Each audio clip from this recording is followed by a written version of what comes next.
जय हिंद दोस्तों, स्वागत है आपका। आज के जेटेड क्लास में हम लोग देखेंगे बाल विकास से पूछे गए और पूछे जाने वाले महत्वपूर्ण प्रश्नों को।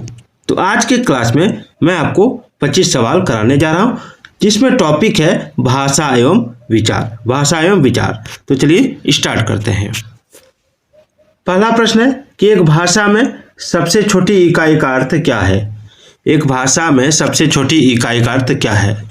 ऑप्शन देखिए, वाक्य विन्यास यानी सिंटैक्स, रूपिम यानी मोर्फेम, प्रैग्मेटिक्स, उसके बाद फोनिम्स क्या होगा।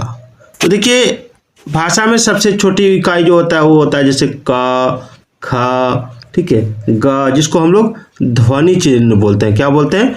ध्वनि चिन्ह। ठीक है, तो फोनिक्स जो होता है वो ध्वनि चिन्ह होता है। ठीक है, तो इसमें आंसर हो जाएगा फोनिम्स। ठीक है, चलिए आगे देखते हैं।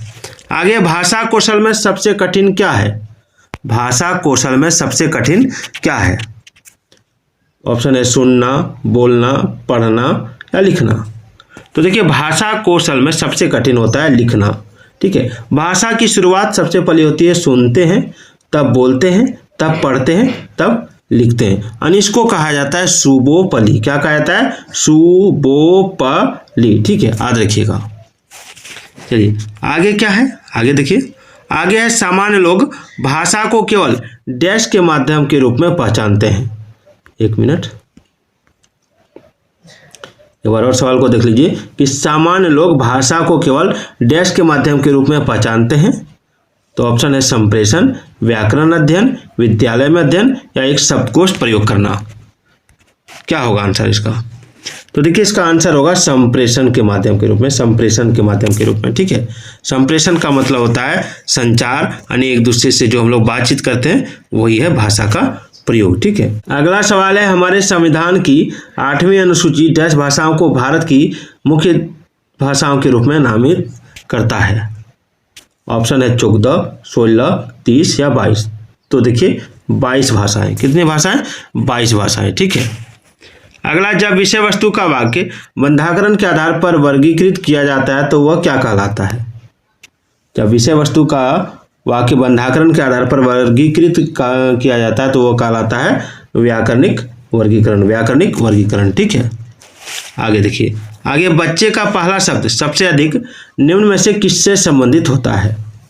तो देखिए, बच्चा का जो पहला शब्द होता है वो मूर्त वस्तुओं से संबंधित होता है। ठीक है, आगे है, भारतीय समाज के बहुभाषी चरित्र को देखा जाना चाहिए।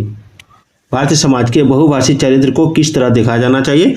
तो विद्यालय जीवन के संवर्धन के संसाधन के रूप में याद रखिएगा। ठीक है, चलिए आगे देखते हैं। अभी बहुत ही इंपॉर्टेंट टॉपिक चल रहा है। 8वां नंबर सवाल देखिए कि एक बच्चा CAT कैट शब्द को उसके घटक ध्वनिग्राम C+A+T में खंडित करने में सक्षम है तो वह किसके गहरे स्तर का प्रदर्शन करता है। यानी एक बच्चा है, ठीक है, वो कैट को इस तरह लिखता है C+A+T। ठीक है, यानी इसको अलग अलग करने में वो पूरा सक्षम है। ठीक है, तो वह किसके गहरे स्तर का प्रदर्शन करता है। तो ध्वनि जागरूकता के बारे में, यानी ध्वनि के बारे में वो जान रहा है। ठीक है, ये क्या है, ये क्या है, इसको किस तरह तोड़ेंगे उसको पता है। देखिए 9 नंबर सवाल है कि बच्चे भाषा अधिग्रहण डिवाइस के साथ पैदा होते हैं, यह कथन किसने कहा था। ऑप्शन है स्किनर, प्याजे या वाइगोत्स्की। तो देखिए, यह जो कथन कहा था किसने कहा था, फिर है उनमें से कोई नहीं। तो इसका आंसर हो जाएगा ऑप्शन 4, इनमें से कोई नहीं। लेकिन याद रखिएगा, बच्चा जो है भाषा अधिग्रहण डिवाइस के साथ पैदा होते हैं, यह कहा था आपका नोम चॉम्स्की ने। किसने? नोम चॉम्स्की ने। इसको याद रखिएगा। ठीक है, नोम चॉम्स्की ने कहा था कि बच्चे जो हैं, ठीक है, भाषा अधिग्रहण डिवाइस के साथ पैदा होते हैं। आगे है, बच्चों के भाषा अध्ययन में, ध्यान दीजिए सवाल कि डैश बच्चों के भाषा अध्ययन में एक महत्वपूर्ण भूमिका नहीं निभाता है। कौन नहीं निभाता है? बच्चों के भाषा अध्ययन में कौन महत्वपूर्ण भूमिका नहीं निभाता है। तो इसका आंसर होगा ऑप्शन 3, वयस्क भाषण की नकल। ठीक है, आगे देखिए। आगे है, मेटा भाषा जागरूकता। मेटा भाषा जागरूकता क्या है। तो यह है भाषा के बारे में सोचने और बात करने की क्षमता। ठीक है, यह क्या है? भाषा के बारे में सोचने और बात करने की क्षमता। आगे देखिए, जब बात को वाक्य संरचना के आधार पर समूहीकृत किया जाता है तो उसे कहा जाता है, क्या कहा जाता है? तो उसे कहा जाता है व्याकरण ग्रुपिंग। व्याकरण ग्रुपिंग, ठीक है। आंसर क्या होगा? व्याकरण ग्रुपिंग। व्याकरण ग्रुपिंग क्या है, एक बार आप लोग कमेंट जरूर कीजिएगा। कोई छात्र बोलने की कला कैसे सीखता है? कोई छात्र बोलने की कला कैसे सीखता है? तो जीवन की वास्तविकताओं पर चर्चा करके, ठीक है। शिक्षक छात्रों को कौन सा गुण सिखाना चाहते हैं? शिक्षक छात्रों को कौन सा गुण सिखाना चाहते हैं? तो शिक्षक जो है छात्रों को अवलोकन का गुण विकसित करना सिखाना चाहते हैं, ठीक है। आगे है बोधगम्य टेक्स्ट पढ़ने का एक अच्छा तरीका क्या है? बोधगम्य टेक्स्ट पढ़ने का एक अच्छा तरीका क्या है? तो इसका जो राइट आंसर होगा वो हो जाएगा टेक्स्ट का जांच कर उसकी व्याख्या एवं मूल्यांकन करना। आगे देखिए, व्याकरण पढ़ना महत्वपूर्ण क्यों है? व्याकरण पढ़ना महत्वपूर्ण क्यों है? तो इसका आंसर हो जाएगा आपका ऑप्शन 1 यानी शुद्धता के लिए, ठीक है।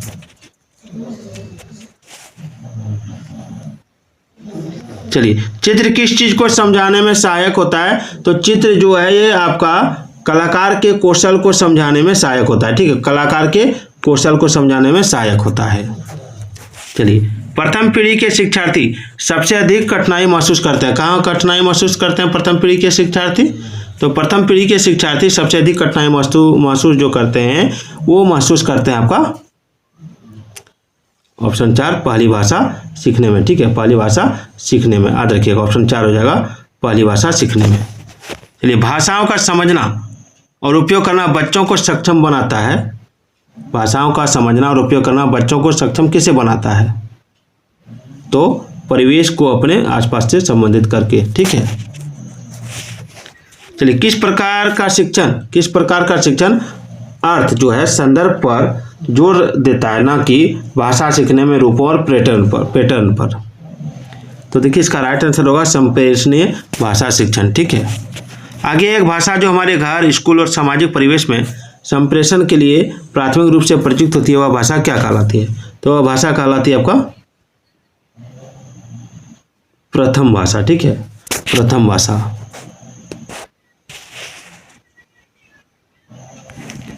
चलिए आगे देखते हैं। आगे है भाषाविदों के लिए निम्नलिखित में से कौन सा सर्वाधिक महत्वपूर्ण है? भाषाविदों के लिए निम्नलिखित में से कौन सा सर्वाधिक महत्वपूर्ण है? तो देखिए, भाषाविदों के लिए सर्वाधिक महत्वपूर्ण जो है वो है आपका शब्दकोश और व्याकरण, ठीक है। आगे, एक बालक डैश की आयु में अपनी भाषा विकसित करता है जो एक भाषा के उपयुक्त शब्दों और व्याकरण के सही नियमों से मिलती है।